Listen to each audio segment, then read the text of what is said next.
hati kita untuk kehidupan. Bagaimana jiwa kita ini mendapatkan keselamatan yang kekal, bagaimana jiwa kita mendapatkan kepastian. Oleh sebab itu kami datang bagi saudara dan saya percaya adalah anugerah Tuhan. Firman Tuhan datang kepada saudara saya pada kesempatan ini di dalam Matius pasal 28. Matius pasal 28 ditulis oleh seorang rasul namanya Matius. Dituliskan kebenaran firman Tuhan ini, betapa pentingnya memberitakan firman Tuhan kepada segala bangsa, segala makhluk. Kenapa saudara? Hidup manusia itu singkat. Di dalam Matius pasal 28, di sini firman Tuhan katakan, dan ke-11 murid itu berangkat ke Galilea, ke bukit yang telah ditujukan Yesus kepada mereka. Ketika melihat dia, mereka menyembahnya, tetapi beberapa orang ragu-ragu. Yesus mendekati mereka dan berkata, kepadaku telah diberikan segala kuasa di surga dan di bumi. Karena itu pergilah, jadikanlah segala bangsa muridku, dan baptislah mereka dalam nama Bapa, Anak, dan Roh Kudus, dan ajarlah mereka melakukan segala sesuatu yang telah kuperintahkan kepadamu. Aku menyertai kamu senantiasa sampai kepada akhir zaman. Saudara kekasih, saya percaya bahwa kebenaran yang ditulis oleh seorang Rasul Matius kurang lebih sekitar 2021 tahun lalu, kebenaran ini datang bagi saudara dan saya. Di sini Tuhan Yesus katakan kepada murid-muridnya, kamu harus menjadi alatku. Kamu pergi menyampaikan kebenaran firman Tuhan. Dan pagi hari ini mungkin ini perdana kami ya dari kota Kupang kami datang, karena kami percaya orang kota pun, keluarga kita juga dicamplok, keluarga kita di seluruh Pulau Timur, keluarga kita di seluruh NTT, bahkan Indonesia dan bangsa-bangsa. Oleh sebab itu Yesus katakan kepada ke-12 muridnya, pada saat Yesus dia bangkit, Yesus katakan kepada murid-muridnya, pergi beritakan firman Tuhan kepada setiap makhluk. Saudara kekasih, firman Tuhan datang kepada saudara dan saya. Selain kita berusaha beraktivitas untuk tubuh jasmani yang terbatas ini, ya, karena sehebatnya manusia pasti dibatasi dengan umur, pasti dibatasi dengan namanya kesehatan yang terbatas. Oleh sebab itu, dalam kesehatan yang terbatas ini, dalam tubuh yang terbatas ini, mari kita pakai mendengar firman Tuhan. Yesus katakan kepada murid-murid, beritakan firman Tuhan kepada segala bangsa. Dan Tuhan Yesus katakan, aku menyertai engkau. Saudara boleh berdagang juga menceritakan firman Tuhan kepada orang lain. Kita berusaha boleh cerita firman Tuhan kepada orang lain, dimanapun kita berada. Karena Yesus Tuhan yang kita sembah, dia bekerja di pasar, di jalan, di rumah-rumah, dimanapun kita berada. Saya percaya ada Yesus, dia bekerja dalam hidup saudara dan saya.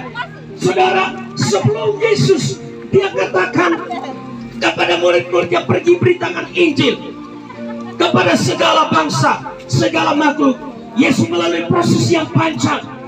Yesus dia mati, dia menderita, dihakimi oleh orang-orang ahli agama, orang-orang Farisi, orang-orang yang menentang akan ajaran daripada Yesus.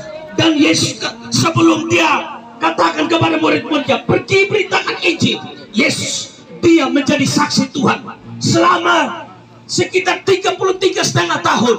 Di dalam kehidupannya Yesus menyampaikan kebenaran Tuhan, Yesus menyampaikan kehendak Tuhan. Dan pada saat dia menyampaikan kehendak Tuhan, menyampaikan firman Tuhan, ahli-ahli, orang-orang Farisi, orang-orang Romawi yang menentangnya, membunuhnya, menyiksanya, bahkan menyalibkan di kayu salib. Dan mereka berpikir bahwa ajaran Yesus itu sudah pasti hilang. Kenapa? Karena Yesus sudah mati. Mereka berpikir ajaran daripada Yesus sudah hilang karena sudah mati. Pada saat dia naik ke atas salib, dan pada saat dia mati dikuburkan, dan orang pada umumnya berpikir ini sudah berakhir, ini sudah selesai. Tetapi kita melihat di luar daripada pikiran manusia, pada hari yang ketiga Yesus bangkit dari antara orang mati. Dan dia katakan kepada murid-muridnya, ceritakan firman Tuhan kepada segala suku, ceritakan firman Tuhan kepada segala bangsa, ceritakan firman Tuhan kepada seluruh keluarga besar, pedagang lili camplang di tempat ini. Ceritakan firman Tuhan kepada pengusaha, kepada pembelanja yang ada di pasar ini. Karena Yesus katakan, dengan dia bangkit, dia katakan kepada murid-muridnya, sampaikan firman Tuhan. Yesus menderita sebelum dia menghadapi namanya maut, aniaya yang luar biasa. Kenapa Yesus menghadapi aniaya? Kenapa Yesus menghadapi penderitaan? Karena dia ingin menebus dosa saudara dan saya. Sejahat apapun manusia, seburuk apapun manusia, pada saat kita buka hati sama Yesus, penderitaan Yesus, dia sanggup mengampuni saudara dan saya. Dia sanggup memulihkan hidup saudara dan saya. Dia sanggup bekerja bagi orang-orang yang mengangkat tangan kepada Tuhan. Pada saat kita mungkin terikat dengan dosa, pada saat kita memanggil nama Yesus, firman Tuhan katakan, aku datang memberikan kelegaan kepadamu, aku memberikan damai kepadamu, aku memberikan sukacita kepadamu. Kenapa? Kematian dan kebangkitan Yesus, dia menang atas maut. Manusia takut akan maut. Siapapun dia, mau orang kaya, mau orang miskin, mau pedagang, pembeli, orang di kota besar, kota kecil, daerah pedalaman pelosok, semua orang takut akan maut. Tetapi firman Tuhan katakan, Yesus telah bangkit. Ini buku rohani. Kita bangga punya Yesus. Yesus dia bangkit, dia menderita, bukan karena Yesus berdosa, tetapi Yesus menderita di kayu salib. Dia menderita untuk mengampuni, menebus dosa saudara dan saya. Menebus siapa saudara? Orang yang berseru kepada Yesus, orang yang memanggil nama Yesus. Firman Tuhan katakan, dia mengampuni kita, dia memulihkan kita, dia memerdekakan kita. Oleh sebab itu, keluarga besar pedagang di tempat ini, mari kita buka hati kepada Yesus itu. Penderitaannya adalah penderitaan untuk menanggung dosa kita. Orang kaya, pada saat kita berteman dengan orang kaya, dia bisa ketika kita berhutang, kalau kita punya teman, dia bisa membantu kita. Tetapi orang kaya tidak bisa membantu kita untuk lepas dari dosa kita. Tidak bisa. Kita punya mungkin orang yang sangat teman yang pintar sekali, profesor mungkin, tetapi dia tidak bisa membantu kita untuk terlepas dari dosa kita. Yang bisa membebaskan manusia dari dosa hanyalah Yesus Kristus Tuhan. Dia mampu membebaskan. Firman Tuhan katakan, orang yang mengetuk pintu, pintu akan dibukakan. Tangan kiri ya Pak. Pada saat bangsa Israel, mereka berbuat dosa dan dipagut oleh ular di padang gurun, ribuan orang mati. Maka Tuhan suruh Musa lakukan ular itu di atas kayu, dan setiap orang yang memandang kepada ular yang mati di kayu itu, dia akan sembuh. Ular berbicara tentang kutuk, ular berbicara tentang penderitaan, ular berbicara tentang siksaan. Dan Yesus menjadikan dirinya seolah-olah dia orang paling berdosa. Ini satu orang satu. Yesus membuat dirinya seolah-olah dia paling berdosa, tetapi Yesus menjadikan dirinya berdosa untuk keselamatan saudara dan saya. Oleh sebab itu saudara yang kekasih, mari kita membuka hati kepada Yesus. Yesus menderita sekali lagi bukan karena dosanya, tetapi dosa umat manusia. Keluarga besar, pedagang, pembeli di pasar Camplong di tempat ini, saya percaya saudara dan saya kita ada karena kasih anugerah Tuhan. Kita ada di satu dunia penuh dengan pergumulan, penuh dengan masalah dan persoalan. Oleh sebab itu Yesus menawarkan, ketika engkau di dalam hidupmu engkau merasa letih dan lesu, panggil nama Yesus, berseru kepada Yesus, angkat hati kepada Yesus, memanggil nama Yesus. Ajak keluargamu, suamimu, istri, anakmu yang belum percaya Yesus, angkat hatimu, katakan, Yesus tolong saya, Yesus angkat saya, Yesus pulihkan saya. Karena kematian Yesus di kayu salib adalah membebaskan, memulihkan, mengampuni kita. Dan yang paling luar biasa, Dia berikan kita hidup kekal. Dia berikan kita keselamatan. Bukan buat diri kita saja, tapi buat istri, anak, cucu, cicit, bahkan seluruh handetolan. Ketika kita buka hati kepada Yesus, firman Tuhan katakan, beritakan Injil itu kepada setiap orang yang mendengar. Oleh sebab itu kami datang bagi keluarga besar pedagang dan pengusaha di tempat ini.